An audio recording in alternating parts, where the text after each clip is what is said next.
Hello students, welcome to my YouTube channel Tomar classes for PCM. मैं एक बार फिर आपके साथ एक नई वीडियो के साथ। इस वीडियो में हम बहुत ही महत्वपूर्ण टॉपिक जिसके बारे में आपने प्रकाश की चैप्टर से ज़्यादा सुना होगा, गोलीय पृष्ठ द्वारा अपवर्तन के सूत्र का निगमन। ये टॉपिक बहुत ज़्यादा महत्वपूर्ण टॉपिक है जो बोर्ड एग्जाम के लिए ज्यादा तरह से आने के जिसके चांस सबसे अधिक होते हैं। तो मेरा मानना है कि इस टॉपिक में आप अपने दिमाग को स्थिर बनाते हुए और एकदम मजबूती के साथ में इस टॉपिक को फोकस करिएगा और आई होप ये टॉपिक आपको पूरी तरह से समझ में आएगा। तो देखिएगा टॉपिक में हम पढ़ेंगे क्या। टॉपिक में एक्चुअल में पेपर में हमें ये टॉपिक दो तरीका से पूछने के लिए हो सकता है कि वो आपसे ऐसे पूछे कि अवतल गोलीय पृष्ठ द्वारा अपवर्तन के सूत्र का निगमन कीजिए। वो आपसे ये बोल देगा अवतल गोलीय पृष्ठ के द्वारा अपवर्तन के सूत्र का निगमन कीजिएगा, या फिर ऐसा भी आ सकता है कि वो पूछे आपसे कि सिद्ध करो N2/V माइनस N1/U बराबर N2 माइनस N1/R। वो ऐसे करके भी आपसे पूछ सकता है, या वो जनरली आपको बात बोलेगा कि गोलीय पृष्ठ द्वारा अपवर्तन के सूत्र का निगमन कीजिएगा। तो इसमें आपके पास में दो चांस रहेंगे, या तो तुम अवतल गोलीय पृष्ठ के द्वारा अपवर्तन के सूत्र का निगमन कर दीजिएगा, या फिर उत्तल गोलीय पृष्ठ द्वारा अपवर्तन के सूत्र का निगमन कर दीजिएगा। तो आई होप आपको ये टॉपिक ज्यादा से ज्यादा समझ में आना चाहिए, इसीलिए आपको एक तरीका से कंसंट्रेशन के साथ टॉपिक को फोकस करना है। तो देखिएगा इस टॉपिक में हमको मिलता क्या है। इस टॉपिक में तो इस आवाज कम कर लें, समझ में आ रही है कि नहीं? कर रही है तू कमाई, तुम करना हम ना कर रहे। तो इस टॉपिक में आपको देखो एक बार देखते हैं इस टॉपिक में आपको कैसे समझ में आएगा। तो सबसे पहले हम इस टॉपिक के लिए डायग्राम का इस्तेमाल करेंगे। एक्चुअल में हमारे पास में कोई अवतल पृष्ठ होगा तो उसकी शुरुआत करते हैं। देखो अवतल लेंस जनरली ऐसे होता है, ये अवतल लेंस होता है जो किनारों पर मोटा और बीच में पतला होता है, उसी को हम अवतल लेंस कहते हैं। अब अवतल पृष्ठ की अगर बात करी जाए तो इसी को आधा काट लीजिएगा। तो अगर आधा काट लिया मान लीजिएगा तो ये पृष्ठ आपको प्राप्त हो गया, यही एक अवतल पृष्ठ है। इसी पृष्ठ के द्वारा हम अपवर्तन के सूत्र का निगमन करेंगे। एक्चुअल में अपवर्तन का सूत्र बनेगा कैसे, तो शुरुआत करते हैं। देखिएगा ये हमने सबसे पहले एक अवतल पृष्ठ लिया, ये आपका अवतल पृष्ठ हो गया। जैसा कि हम जानते हैं, इसको मैं रफ कर देता हूं। जैसा कि हम जानते हैं अवतल पृष्ठ के ये वाला बिंदु मतलब बिल्कुल मिडिल पॉइंट ध्रुव कहलाता है। ये पॉइंट जो कहलाता है वो ध्रुव कहलाता है, जिसे हम P से डिनोट करते हैं। अब मान लीजिएगा इस ध्रुव से सीधी रेखा खींच दीजिएगा, तो इसी को हम कहते हैं मुख्य अक्ष। क्या कहते हैं? मुख्य अक्ष। तो सबसे पहले आपने एक अवतल पृष्ठ ले लिया। अवतल पृष्ठ लेने के बाद में उसका जो मिडिल बिंदु है उसको ध्रुव कंसीडर कर लिया। उस ध्रुव से आपको बिल्कुल एक सीधी रेखा खींचनी है, जिसको हम मुख्य अक्ष कहते हैं। तो देर किस बात की, आप मुझे आई होप पूरी तरह से समझ पा रहे हैं। तो एक बार अगर जिस किसी ने भी मेरे चैनल को सब्सक्राइब नहीं किया है तो प्लीज सब्सक्राइब कर दीजिएगा, लाइक कर दीजिएगा, और जो भी आपके मित्रगण हैं उन सभी को शेयर कर दीजिएगा, क्योंकि जितने ज्यादा लोग आप हमसे जुड़ेंगे हमको उतना ही ज्यादा कॉन्फिडेंस मिलेगा। तो मुझे पूरा विश्वास है कि आप ये काम करने में तनक भी देरी नहीं लगाओगे। तो शुरुआत करते हैं। तो देखिएगा अब मान लीजिएगा ये हमारे पास में मुख्य बिंदु P है, इससे हमने एक मुख्य अक्ष खींच दिया। अब एक बात सोचिएगा कि अगर ये अवतल पृष्ठ है तो यहां पर कहीं वस्तु रखी है, मान लीजिएगा O, ये हमारे पास में मुख्य अक्ष है और यहां पर कोई O वस्तु रखी है। प्रकाश किरण आ रही हैं, O वस्तु से टकरा रही हैं। टकराने के बाद में से उनमें से कुछ प्रकाश किरण मान लीजिएगा इसी के समांतर निकल गई और निकलने के बाद में वो सीधी चली गई, और कुछ प्रकाश किरण मान लीजिएगा ऐसे गई। तो ये दो प्रकाश किरण है। अब मान लीजिएगा किसी वस्तु से टकराने के बाद कोई भी प्रकाश किरण जो पृष्ठ की तरफ चलती है उसी को हम आपतित किरण बोलते हैं। तो कहने का मतलब ये हो गया कि ये प्रकाश किरण हमारी आपतित किरण हो जाएगी, आपतित किरण, यही वाली प्रकाश किरण। और ये मान लीजिएगा पृष्ठ के M बिंदु पर मिल रही है, मतलब पॉइंट पर जाकर स्पर्श कर रही है। अब आपको समझना ये है कि अगर हम इस पृष्ठ से अगर इस वाली आपतित किरण को, ये वाला माध्यम अलग है क्योंकि ये वायु टाइप का है और इसमें अवतल पृष्ठ है, मतलब ये कांच का है, तो इसको मान लिया हमने कि ये एक विरल माध्यम है। क्या है ये? एक विरल माध्यम है जिसका अपवर्तनांक n1 है। और इस अंदर वाले माध्यम को हमने मान लिया सघन माध्यम है जिसका अपवर्तनांक n2 है। अब समझने की बात यह है कि जब हमारे पास में किसी वस्तु से टकराने के बाद कोई आपतित किरण पृष्ठ पर जा रही है, तो अब ये देखना होगा कि वो पृष्ठ से टकराने के बाद अगर दूसरे माध्यम में जाएगी तो वो किस दिशा में अपवर्तित होगी। तो इस चीज को हम बारीकी से समझाने वाले हैं, आपको बस थोड़ा सा समझने का ध्यान रखना है। अब देखिएगा, अगर जनरली ये पृष्ठ ना होता तो ये प्रकाश किरण सीधे निकल जाती, मतलब ये प्रकाश ऐसे चली जाती। अब ये चूंकि ये है तो इसका मतलब थोड़ी बहुत तो प्रकाश किरण अपवर्तित होगी, जाहिर सी बात है। अब एक बात समझना है आपको, इस बिंदु से हमें एक अभिलंब देखना है कि वो अभिलंब कहाँ मिलेगा हमें, क्योंकि अगर अभिलंब हमें फाइंड आउट हो जाए तो उससे हम ये बता सकते हैं कि सघन माध्यम में जो अपवर्तित किरण है वो किधर डायरेक्शन में जाएगी। क्योंकि ऐसा माना जाता है कि जब कोई प्रकाश किरण विरल माध्यम से सघन माध्यम में जाती है तो वो अभिलंब की ओर झुक जाती है, और यदि कोई प्रकाश किरण सघन माध्यम से विरल माध्यम में जाती है तो वो प्रकाश किरण हमेशा अभिलंब से दूर हटती है। तो उसी आधार पर हम अपवर्तित किरण को पहचान सकते हैं। अब देखिएगा, यहां पर M बिंदु पर वैसे ही प्रश्न ना होता तो प्रकाश किरण सीधी चली जाती। अब देखो, ये पृष्ठ जो है वो ऐसे करके किसी न किसी गोले का भाग होगा। इस गोले का मान लीजिएगा यहाँ पर केंद्र है जिसको हम C बोले, तो इस C से इस पर खींची गई सीधी रेखा अभिलंब कहलाती है। तो ये क्या हो जाएगा हमारा अभिलंब, मतलब वक्रता केंद्र पर जिस बिंदु पर आपतित किरण पहुंच रही थी उस बिंदु से सीधी खींची गई रेखा अभिलंब कहलाती है। अब इस अभिलंब से यह अपवर्तित किरण जनरली ऐसे जाना चाह रही थी, परंतु अभिलंब की ओर झुकेगी। क्यों झुकेगी? क्योंकि विरल माध्यम से सघन माध्यम में जा रही है। तो अभिलंब की ओर झुकने का मतलब ये प्रकाश किरण कुछ इस तरीका से ये जाएगी। अपवर्तित किरण जो है अभिलंब की ओर झुकना मतलब अभिलंब के पास जाना। अब ये अपवर्तित किरण हो गई हमारे पास में जो रेड कलर में दिख रही है, अपवर्तित किरण। अब देखो, एक अपवर्तित किरण ऐसे गई और इस वस्तु से टकराने के बाद जो ध्रुव से होकर जा रही थी वो सीधे निकल गई। इसका मतलब ये दोनों अपवर्तित किरण इधर तो कहीं मिलने वाली नहीं है।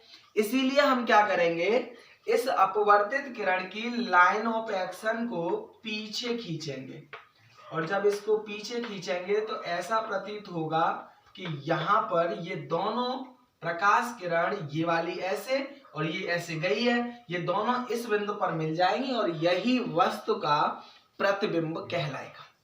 यहां तक तो समझ में आ गया।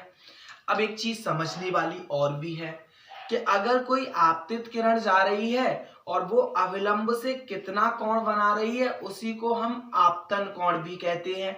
तो कहने का मतलब आपतित किरण कौन सी है, ये, और अभिलंब कौन सा है, ये। तो इन दोनों के बीच जो ये कोण बन रहा है, ये वाला कोण यहां से यहां तक, इसी को हम आपतन कोण कहेंगे। मान लीजिएगा ये आपतन कोण आपके पास में आई है, आई यहां नहीं दिखाई दे रहा हो तो यहां बना, ये आपतन कोण है आई। अब एक बात सोचो, अपवर्तित किरण ये है, अपवर्तित किरण ये सीधे गई और अभिलंब ये है, तो इन दोनों के बीच जो बना हुआ कोण है वो कहलाएगा R, मतलब अपवर्तन कोण। अपवर्तित किरण और अभिलंब के बीच जो बना हुआ कोण होता है उसको अपवर्तन कोण कहते हैं, और आपतित किरण और अभिलंब के बीच जो बना हुआ कोण होता है उसको हम आपतन कोण कहते हैं। आई होप आपको ये दोनों चीजें समझ में आ गई। अब एक बात सोचने वाली है कि अगर हम यहां से मान लीजिएगा कि जो कर्व है, जो हमने अपवर्तक पृष्ठ लिया है, अपवर्तक मतलब गोलीय पृष्ठ लिया है, अगर उसका कर्व कम है तो इसका मतलब ये कर्वेचर कम है, तो आप ऐसे एक अभिलंब मतलब एक लाइन खींच दीजिएगा लंबवत और इस बिंदु को N बिंदु मान लीजिएगा। ये बहुत पतला मतलब बहुत बहुत बहुत कर्व बहुत कम होता है, इसीलिए हम मान लेते हैं, मतलब आप ये समझ सकते हैं कि ये कर्व जो है बिल्कुल कम होता है। इसका मतलब यहाँ और यहाँ से डाली गई ये दूरी, इन दोनों के बीच में बिल्कुल भी डिफरेंस नहीं होता है।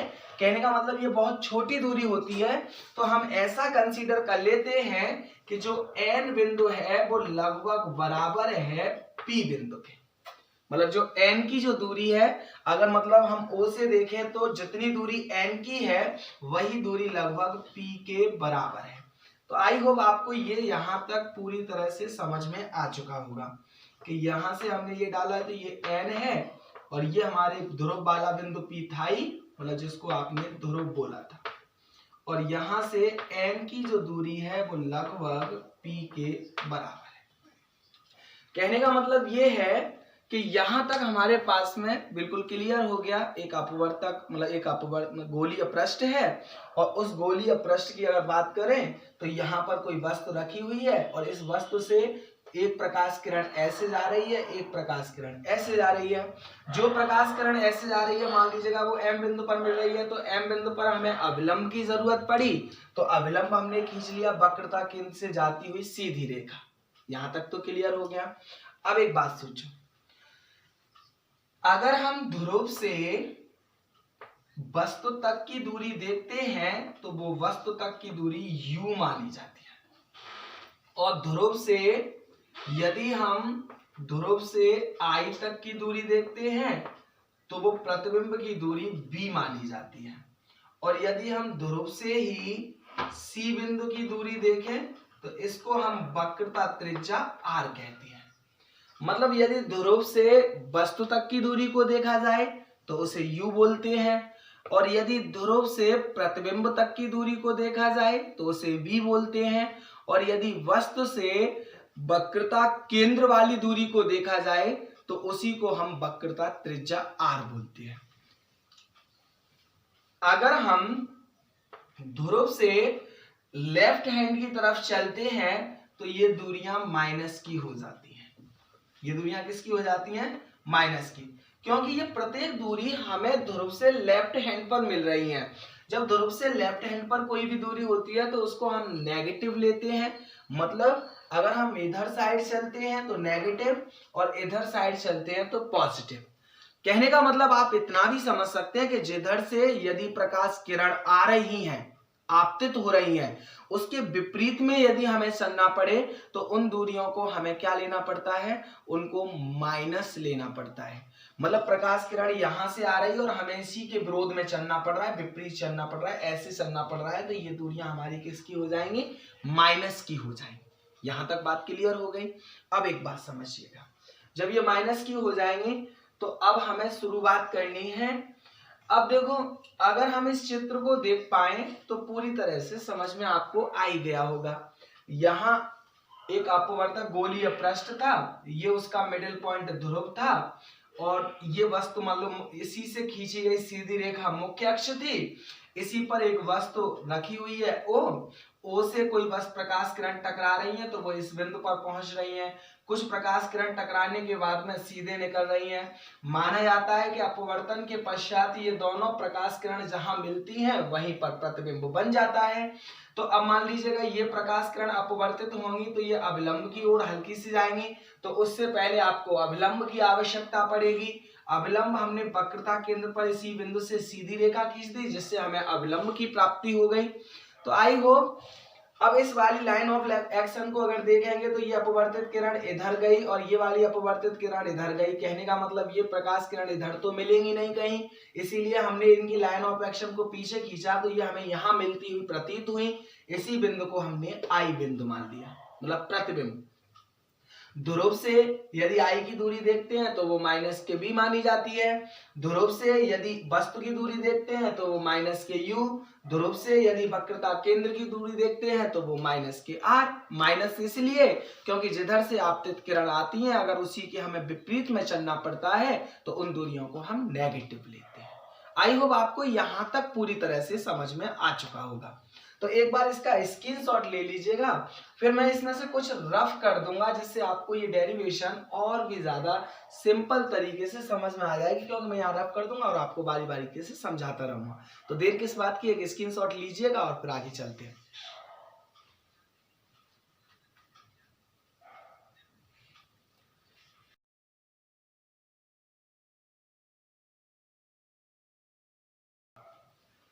सबसे पहले हमें यहाँ पर त्रिभुज OMC लेना पड़ेगा। त्रिभुज OMC क्या है? देखो, त्रिभुज OMC से पहले आपको ये समझना है कि इनको कुछ एंगल का नाम दे दीजिएगा। मान लीजिएगा ये अल्फा है और ये वाला आपके पास में बीटा है और ये वाला आपके पास में गामा है। ये एंगल दे दिए आपने नाम के लिए, अल्फा बीटा गामा। अब त्रिभुज OMC देखें हम तो O, M और C। तो त्रिभुज अगर OMC देखेंगे तो वो ऐसे बनता हुआ हमें दिखाई दे रहा है। O बिंदु यहां पर है और M बिंदु ये है और C बिंदु इससे पीछे है यहां पर। OMC। अब देखिएगा, C की अगर बात करें तो ये गामा कोण है और अगर O की बात करें तो ये अल्फा कोण है। और यदि हम M की बात करें तो देखो यहां तक का ये कोण आपने I माना था, यहां से लेके यहां तक की दूरी अवलंब से लेके आपतित किरण की I पे कोण है, तो कहने का मतलब ये कोण I कोण है। अब जैसा कि हम त्रिभुज वाले नियम से ये भी जानते हैं कि त्रिभुज में जो बाहर वाला कोण होता है वो आंतरिक दोनों कोणों के योग के बराबर होता है। मतलब जो त्रिभुज में बाहर वाला कोण होगा वो उसके अंदर वाले दोनों कोणों के योग के बराबर होगा। तो बाहर वाला कोण कौन सा है? मतलब जो बहिष्ठ कोण होता है, बहिष्ठ कोण वो बराबर होता है आंतरिक कोणों का योग। अब एक बात सोचिए, बहिष्ठ कोण क्या है? गामा। तो गामा बराबर हो जाएगा आंतरिक कोण क्या है? अल्फा प्लस आई। यहां से यदि आई को निकालेंगे तो आई बराबर हो जाएगा, गामा तो इधर है ही है, आई इधर को रहने दीजिएगा, जैसे आई ये है, आई इधर ही रहा, गामा इधर पहले से है, अल्फा इधर आएगा तो माइनस के अल्फा। यहां से हम इसको ऐसे भी लिख सकते हैं कि आई बराबर है गामा माइनस के अल्फा। तो ये वैल्यू आ गई आई की। आई होप आपको ये समझ में भी आया होगा कि गामा बहिष्ठ कोण है। बहिष्ठ कोण का जो मान है वो आंतरिक दोनों कोणों के योग के बराबर होता है। तो आंतरिक कोण क्या है? आई प्लस अल्फा और बाहर वाला कोण क्या है? गामा। तो गामा बराबर होगा आई प्लस अल्फा। यहाँ आई गामा बराबर आई प्लस अल्फा। आई की वैल्यू निकालेंगे तो अल्फा को बराबर से इधर लाना पड़ेगा तो अल्फा माइनस का हो जाएगा, तो आई की वैल्यू हो जाएगी गामा माइनस के अल्फा। आगे बात करते हैं दूसरे को, नेक्स्ट त्रिभुज इसमें क्या लेंगे हम? IMC। तो आप लिख सकते हैं त्रिभुज IMC से। अगर त्रिभुज IMC देखना है तो I ये बिंदु है, कहने का मतलब ये I, M और C। तो I बिंदु ये है और M ये है और C हमारा पॉइंट ये है। अगर यहां पर देखें तो I वाला कोण जो है वो बीटा कोण है, बीटा। और M वाला अगर कोण देखना है तो देखो IMC, मतलब ये वाले कोण की हमें जरूरत है, ये वाला कोण हमें मालूम होना चाहिए कितना है। तो एक बात आपको दिखाई दे रही होगी कि ये कोण R है और अगर ऐसे करके अगर एकांतर कोण होते हैं तो जितना कोण ये होता है उतना ही कोण ये होता है। कहने का मतलब अगर ये कोण आर है तो ये भी कोण आर होगा, तो जाहिर सी बात है ये कोण हमारा आर है तो ये भी कोण आर हो जाएगा। तो कहने का मतलब ये कोण हो गया आर, और ये बाहर वाला सी वाला गामा है ही है। और यहाँ पर भी अगर आप देखेंगे तो जो बहिष्क कोण होगा वो आंतरिक दोनों कोणों के योग के बराबर होगा। बहिष्क कोण क्या है? गामा। तो गामा बराबर होगा बीटा प्लस आर। अगर यहां से अगर आर की वैल्यू देखेंगे तो गामा माइनस बीटा, तो ये वैल्यू आ जाएगी हमारी आर की। कहने का मतलब इसी वाले चित्र से हमने आई की वैल्यू निकाल ली और इसी वाले चित्र से हमने आर की वैल्यू निकाल ली। यहां तक तो आपको समझ में आ गया। पहले वाले त्रिभुज के लिए आपने OMC इस्तेमाल किया, उसमें बहिष्क कोण गामा है, गामा की वैल्यू अल्फा प्लस आई के बराबर होगी। दूसरे वाले के लिए IMC से ले लिया, जिसमें बहिष्क कोण गामा है लेकिन आंतरिक कोण बीटा और आर है। कहने का मतलब गामा की वैल्यू बीटा और आर के योग के बराबर होगी। यहां से आर और आई की वैल्यू आपने फाइंड आउट कर ली। तो एक स्क्रीनशॉट ले लीजिएगा, फिर मैं आगे समझाने का प्रयास करता हूं।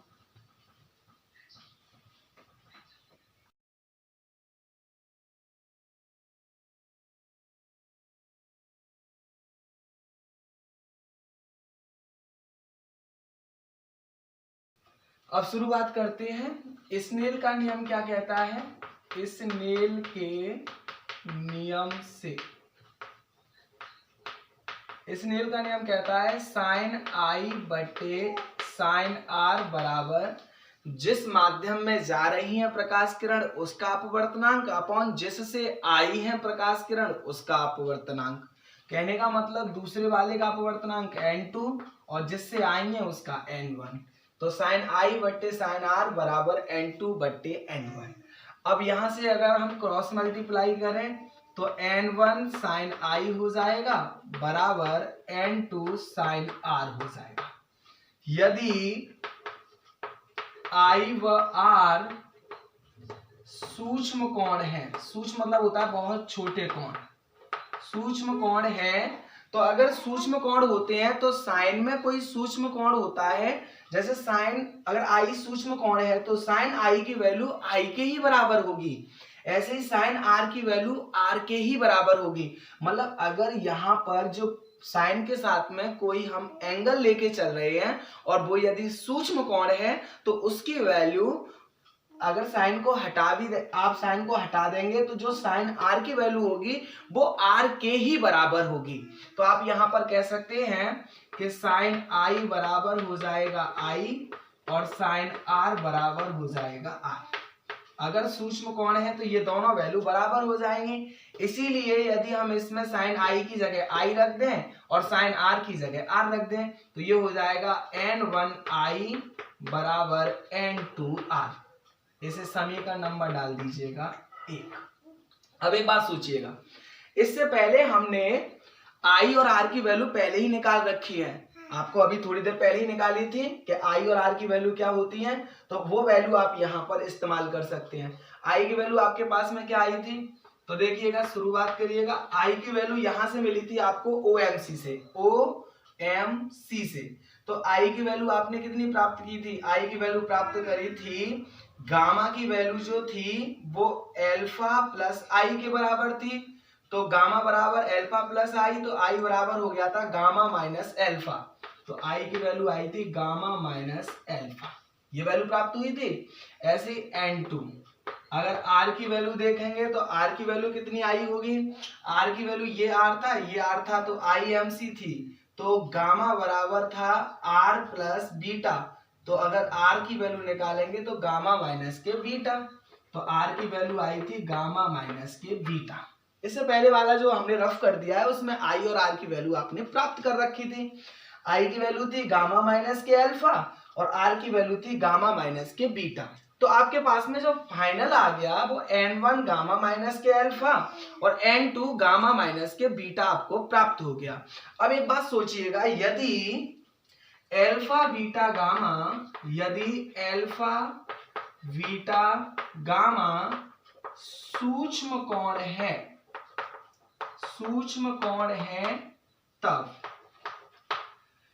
देखो अगर एल कोई भी कोण सूक्ष्म कोण होता है तो जिस प्रकार से साइन में साइन आई बराबर आई होता है वैसे हम टेन आई बराबर आई लिख सकते हैं, टेन आर बराबर आर लिख सकते हैं। साइन और टेन के साथ में जो सूक्ष्म एंगल होता है उसका वैल्यू उस एंगल के ही बराबर होता है। अगर सूक्ष्म कोण है तो एल्फा को मैं लिख सकता हूं टेन एल्फा, बीटा को मैं लिख सकता हूं टेन बीटा और गामा को मैं लिख सकता हूं टेन गामा। अब एक बात और सोचिएगा, इसको मैं रफ करने वाला हूं, उसके लिए जो आवश्यक चीज है मैं थोड़ा सा उसे नोटेट कर ले रहा हूं। तो अगर आपको ने थोड़ा सा समझने का प्रयास करना पड़ेगा। देखो पहली चीज, अब यहां पर अगर हम गामा माइनस एल्फा है तो हम गामा की वैल्यू निकाल चुके हैं टेन गामा, एल्फा की वैल्यू टेन एल्फा, गामा की वैल्यू टेन गामा, बीटा की वैल्यू टेन बीटा। क्यों? क्योंकि टेन में यदि कोई सूक्ष्म एंगल होता है तो टेन के साथ यदि वो होता है तो टेन के साथ उस एंगल की वैल्यू उस एंगल के ही बराबर होती है। इसीलिए हम एल्फा की जगह पर टेन एल्फा, बीटा की जगह पर टेन बीटा और गामा की जगह पर टेन गामा का इस्तेमाल कर सकते हैं। तो शुरुआत करते हैं। देखिएगा n1 टेन गामा की वैल्यू क्या, गामा की value ten gamma minus alpha की वैल्यू टेन एल्फा बराबर n2, गामा की वैल्यू टेन गामा और बीटा की वैल्यू टेन बीटा। यहां से यदि हम देखें तो चित्र से टेन एल्फा यदि हमें निकालना पड़ जाए तो एल्फा एंगल ये वाला है, ये तो टेन एल्फा की वैल्यू क्या होगी, लाल बट्टे कक्का से लंब बट्टे का मतलब लंब बट्टे आधार होगी तो लंब क्या है mn और आधार क्या है no, तो आप ये कह सकते हैं mn बट्टे no। क्योंकि टेन एल्फा कहां तक बन रहा है, टेन एल्फा ये वाला एंगल यहां तक त्रिभुज में आ रहा है। अगर इस टेन एल्फा के लिए देखेंगे तो लंब ये हो गया और आधार यहां से यहां तक वैल्यू हो गई। अगर टेन बीटा की वैल्यू देखनी पड़ जाए तो टेन बीटा की वैल्यू कितनी होगी, टेन बीटा के लिए त्रिभुज कौन सा इस्तेमाल होगा, ये वाला। अगर टेन बीटा की वैल्यू देखें तो वो mn बट्टे ni हो जाएगा क्योंकि लंब इसके लिए ये हो जाएगा और आधार ni हो जाएगा क्योंकि टेन बीटा तक i है, तो ये हो जाएगा mn बट्टे ni। अब रह गया last ten gamma. Ten gamma की अगर बात करें तो टेन गामा के लिए एंगल कौन सा होगा, टेन गामा के लिए एंगल होगा ये वाला। टेन गामा में लंब mn और nc क्या हो जाएगा हमारे पास में आधार, तो mn बट्टे nc। अरे भाई कोई त्रिभुज यदि दे रखा है तो ये लंब होता है और ये आधार होता है, तो लंब mn है, आधार सबके लिए अलग अलग है, वो इस्तेमाल अलग अलग कर लिया। यहां तक तो आई होप आपको समझ में आ ही गया होगा। तो देखो अगर नहीं भी समझ में आया हो तो आप कमेंट बॉक्स में लिखकर मुझे भेज सकते हैं, मैं दोबारा से उसी चीज को समझाने का प्रयास करूंगा, आपको वर्बली समझाने का प्रयास करूंगा। कमेंट बॉक्स में आपको मैं आंसर जवाब दे सकता हूं, तो देर ना करना और संकोच भी मत करना। अगर कोई भी अगर शिकायत हो तो उसको आप कमेंट बॉक्स में लिखकर भेज सकते हैं। तो एक स्क्रीनशॉट लीजिएगा, फिर आगे चलते हैं।